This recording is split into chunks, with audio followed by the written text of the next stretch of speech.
ቤኪ አሁን የሰው ማሳብ ምናምን አጀንዳ ስሜታዊ ሆነ የሆነ ነገር ስትናገር ሪከርድ ተደርጎ ይወጣል። ምን ለምን ስሜታዊ ሆነ ታወራለህ? አንዱ አሁን ሌላ ሰውም እየገባ ይጠይቃል፣ ያም ልግባይ ብሎ ይጠይቃል። ለዚህ ዘግተህ በውስጥ ጨርሰህ መታረቅ ካለብህ መታረቅ፣ ካልሆነ በቃ መዝጋት ነው። አብሽሩ በቃ ይመቻችሁ። ይሄ ምን የምታወሩ ነገር ሀሳብ ካለ ሌላ ትንሽዬ ሰላም ነው አይነበር ሌላ ነገር ላይ ሀሳብ ስጡ። በቃ ይሄን እንዝጋው። በጣም ሰላም ነው ቤኪ አሎ እግዚአብሔር ይመስገን። በጣም ሎንግ ታይም። ይሄ ወንድማችን የሚነግረውን ነገር ንገረኝ። ሳያው እንደውም አባቱ ሊሆን ይችላል ብዬ አስባለሁ።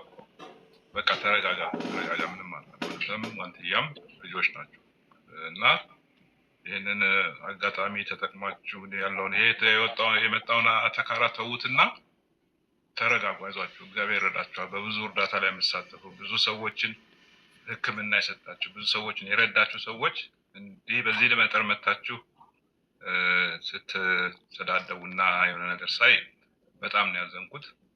አሁን ከኔ በፊት የተናገሩ ሰውዬ እንዳለ ጊዜ ወሰዱና ትንሽ አረፍ በሉና እንግዲህ ይሄ ነገር እሷም ለአንተም ገንዘብ ያመጣል እያሉ የሚናገሩት ከሆነ ገንዘብ ካመጣላችሁ ቀጥሉበት። ግን እናንተ ገንዘብ ሳይሆን ሰውን ስትረዱ ስታግዙ ነው ማያውቃችሁና ተውትና ትንሽ አረፍ በሉና ጊዜ ስጡትና ወይ 2-3 ቀን ቁጭ በሉና ሳታወሩ ቆዩና እግዚአብሔር